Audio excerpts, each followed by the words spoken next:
You're listening to The World at 8 with Lynn Mozart.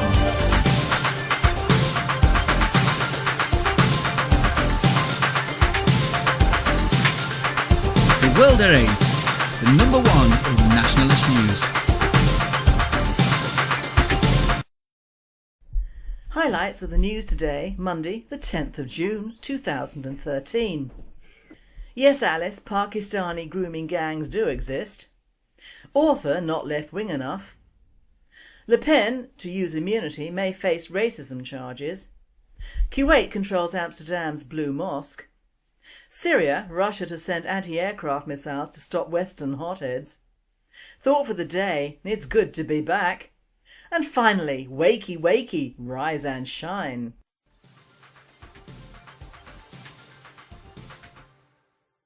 UK news. Yes, Alice, Pakistani grooming gangs do exist. The Home Affairs Select Committee has released a report highlighting catastrophic failures by local authorities to tackle grooming gangs. A trend of Pakistani men grooming white girls does exist, and authorities must be able to freely raise concerns without fear of being labelled racist, MPs have said.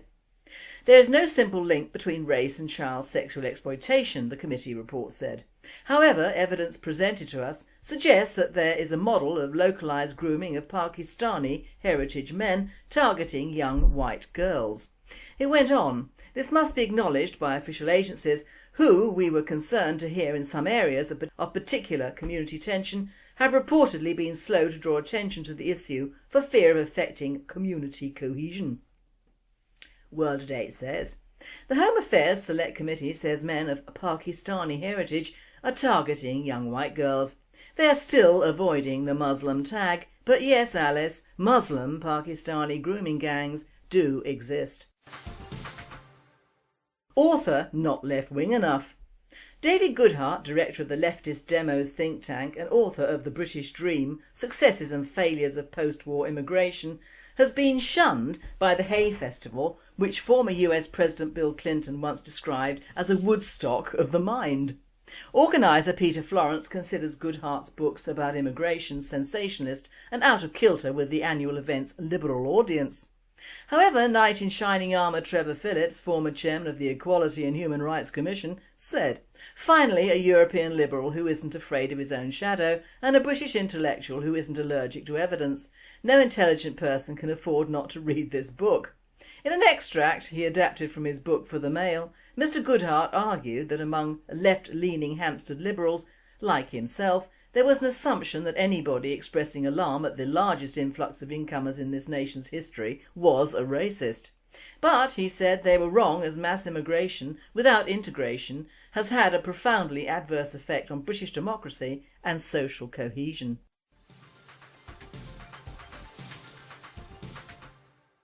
European news. Le Pen, to use immunity, may face racism charges. France's Marine Le Pen could face racism charges after a European Parliamentary Committee voted to strip her of her immunity from prosecution, MEP Cecilia Wikström confirmed to France 24 on Saturday. The French authorities attempted to try Le Pen, head of France's National Front FN party, back in 2011 over comments she made comparing Muslims praying in the street to the Nazi occupation of France. But the case had to be dropped as Le Pen's status as an MEP meant she was immune from prosecution.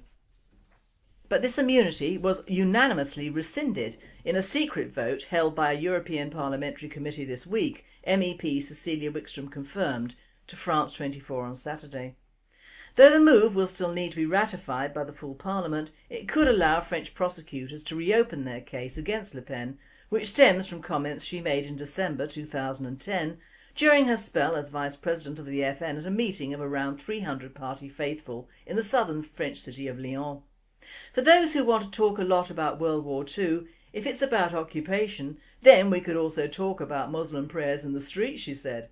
There may not be any tanks or soldiers, but it is nevertheless an occupation.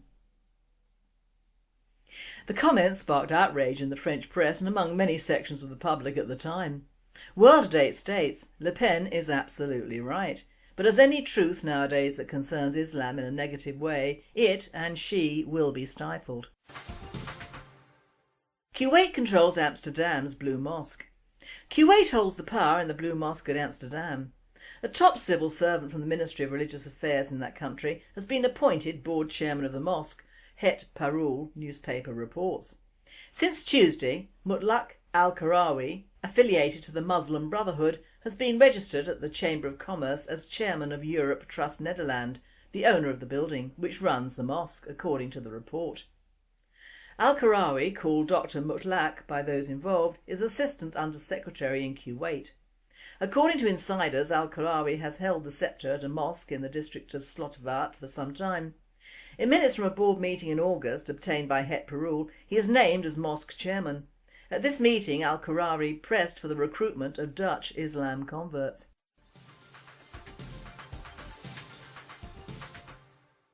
World News. Syria, Russia to send anti-aircraft missiles to stop Western hotheads. Russia vowed to deliver a sophisticated anti-aircraft missile system to Bashar al-Assad after expressing anger over British-led moves to arm Syria's rebels. Moscow said it was being forced to send the S-300 system to Syria's president to prevent Western hotheads from intervening in the country's civil war. It came after Britain succeeded in persuading the European Union not to renew an embargo on supplying weapons to Syria's opposition forces.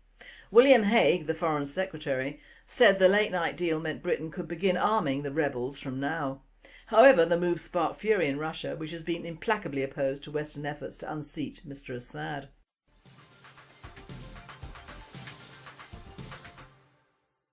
Thought for the day. It's good to be back. Well, to all our listeners, it's good to be back in the saddle, so to speak, and on air after a break of over a week.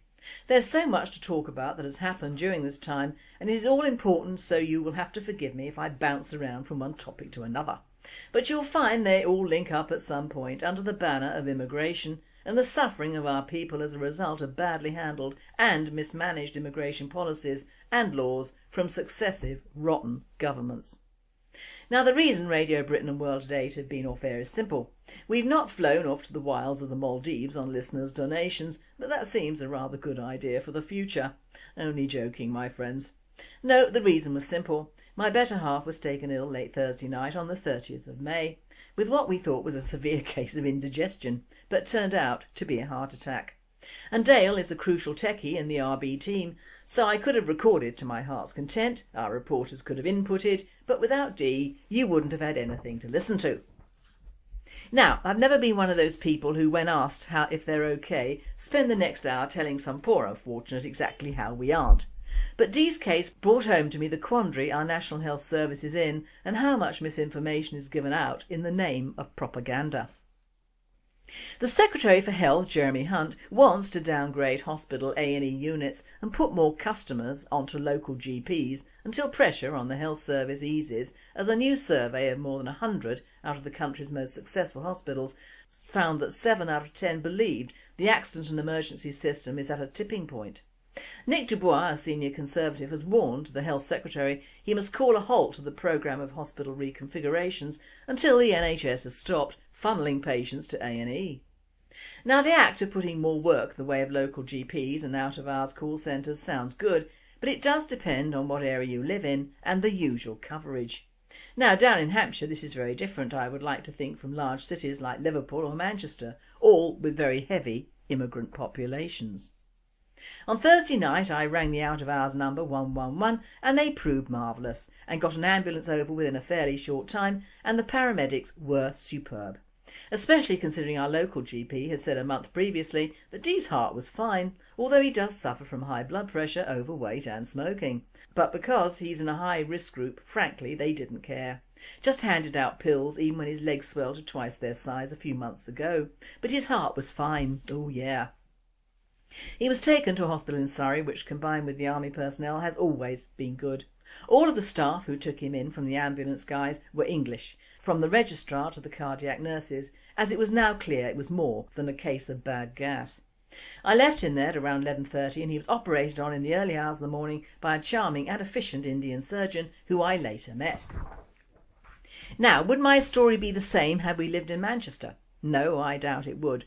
So the system we have down here suits down here. Although we have a growing problem with immigrants, it has not yet reached the state of up north. And if anyone asked me my preference on immigrants, I would say in all honesty that I would rather have a qualified and educated Indian doctor than a non-English speaking African born doctor, and I would rather have a clean and literate Polish nurse than an illiterate Filipino nurse. In short, I would rather we accept fully qualified foreign personnel into the NHS than not, but also to make the proviso that we give jobs to our own fully qualified doctors and trained British nurses as a priority. Of course, many of our medics don't want to work in the hospital environment with long hours and low pay, so they go into the GP or specialist jobs to make more money. So the NHS has to go with what it has available, and luckily in our case it was good people. So whilst the 111 service worked well for me, it might not also in the case of an emergency in the Midlands, because the girl at the other end of the phone in Hampshire was English and there was no language barrier. But in Birmingham, would that be the case? A&E departments further north are crowded with immigrants as patients as well as Friday night white drunks and druggies, and I would imagine certain areas are terrible places to be in for the staff, facing challenges of language and culture at the same time. I've always been lucky and although have paid regularly into the NHS, have also paid into private healthcare schemes in the past, and there is a difference, my friends, there is a great difference, especially now in this day and age. It isn't the fault of the NHS that things appear to be going to hell in a handbasket. It's the fault of successive governments and their lies. Our NHS was the only brilliant idea that Labour have ever come out with, and it was born in very different times. It was born in a time when people, all people, had to pay for house visits and doctors' prescriptions, and often these same people couldn't afford to pay and they or their children died. My mother had to pay for house visits and medicine and dental work, and she, like many other people, went without to do so. Even when the NHS was running, it was only a class thing in reality. If you went to private school, you didn't have to have the council school dentists who were famous in their awfulness for the most part and put many a child off for life from having future dental care. So our NHS served the working class as it was then, and quite right too. In the 60s it became acceptable to have an NHS GP but pay extra if you wanted private specialists, and then during the 70s and 80s NHS became the mantra for caring without charging. And although the bedside manner and follow-up care was still not up to the private system, it was certainly better than nothing. Now, however, despite all the machinations from the government, blaming our elderly for the so-called sudden rush on A&E services and hospitals in general, that is not where the blame actually lies. A very small portion are the middle-aged baby boomers getting older, but then they, for the most part, have been paying in all their working lives to this system and deserve proper service now they're getting older and needier. Let's make no mistake, these people have paid for their national health and in some part paid towards our own people who haven't worked for years, so our elderly more than pay their way. We also have to some extent a portion of our own people who have benefited from the cradle to the grave sentiments of Labour and socialism, getting everyone to believe that there is no limit to the national responsibility for having babies, educating them, paying for them not working and finally burying them, and these are legion. It's not their fault. Social structures have changed and the economic climate now in this present day is not good, and you can blame both the rise of computers and the import of foreign workers, the cessation of homegrown manufacturers and the lack of farming land and our fishing policies, or rather the EU's for that, but all have affected our NHS directly. The biggest killer of our National Health Service is immigration, pure and simple. I'll be called a racist for saying it, but true is true and you get the truth on World at 8, pure unvarnished truth. You'll hear the Liberals and the multicultural vultures pronouncing that immigration has saved our NHS, and if you believe this, then you're a fool. They say our NHS would not survive without foreign nurses or doctors, and that's wrong. Although our Indian doctor was a lifesaver and a thoroughly nice guy, and we're both truly grateful to him and the Frimley Hospital, if various governments had not meddled with the medical profession but left them alone, our NHS would be in better fettle than ever, especially if these self-same governments had capped or stopped immigration years ago and funnelled the vast foreign aid monies back into our country and our health system. It was reported in the Sunday People that a shortage of almost 200,000 nurses could cripple the NHS in 3 years. The study notes up to a third of the existing 600,000 will retire in a few years, leaving a huge deficit, and in the worst case scenario the gap will between supply and demand will soar to an overall shortage of 190,000 by 2016, it predicts.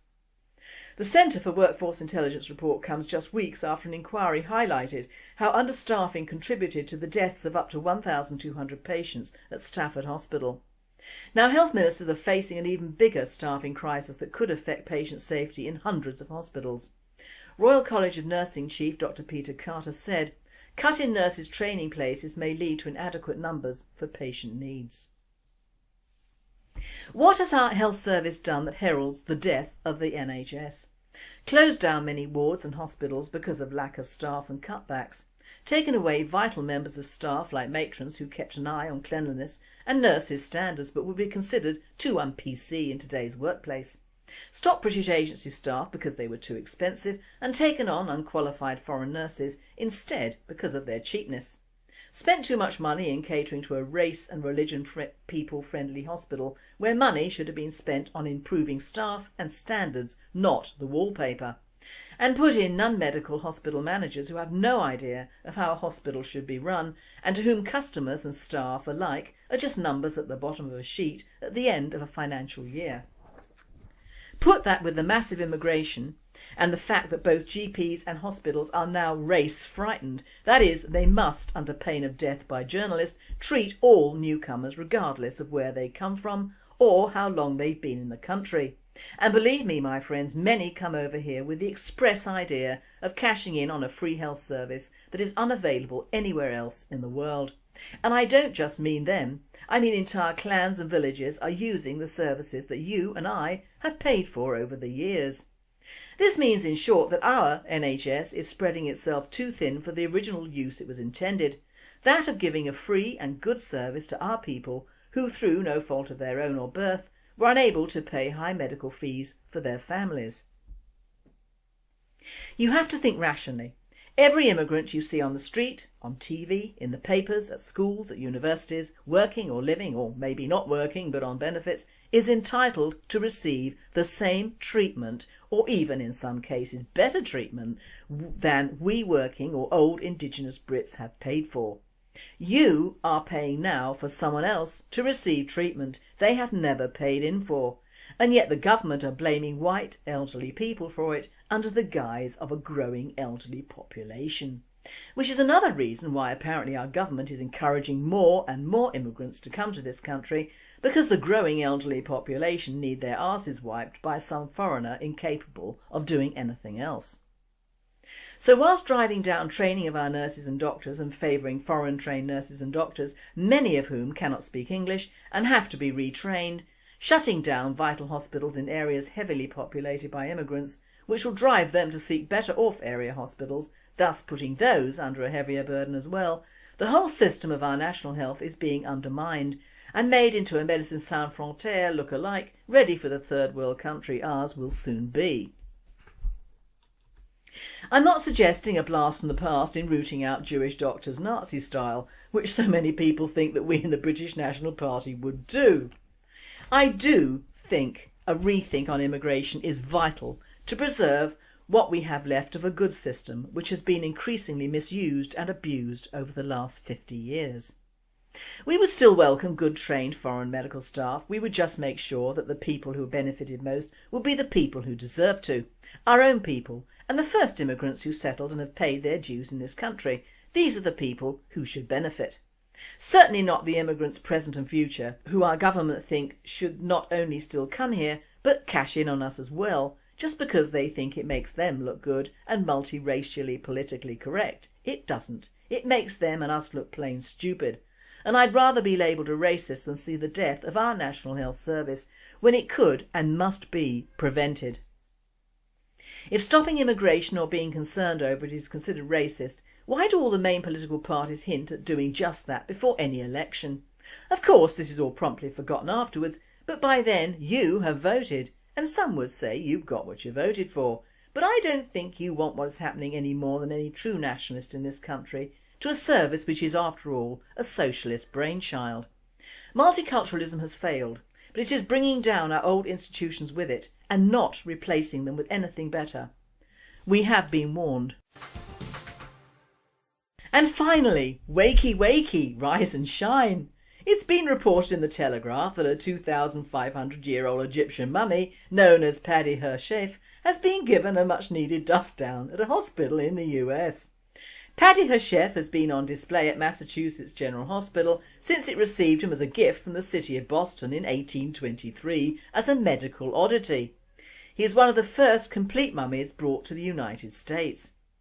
A conservator trained in restoring ancient artefacts removed him from his coffin Friday and began using cotton swabs dabbed in saliva to wipe away salt deposits from his face.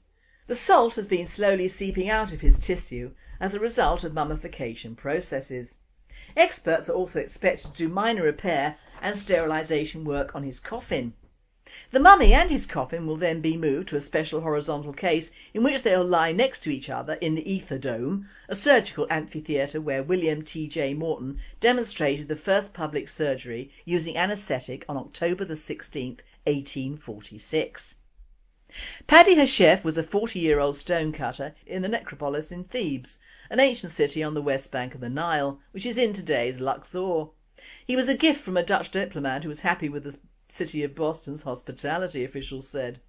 In March he was removed from his case and transported on a patient stretcher to the imaging suites in the hospital, where technicians subjected him to a full body x-ray and CT scanning.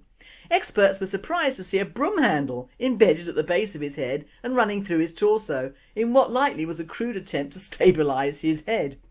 There are no records to indicate when the repair was done and by whom, the hospital said on its website. No one knows exactly how he died. This presenter brings up a couple of points. One, often these workmen were killed when the incumbent pharaoh died and the tomb had to be sealed whether finished or not. And secondly, how come an NHS patient in the UK can't get a CT scan to save his life without the say-so of at least 2 doctors, when apparently if dead for thousands of years and not born in the US she can? You've been listening to The World at 8. I am Lynn Mozart and I wish you all a very good night.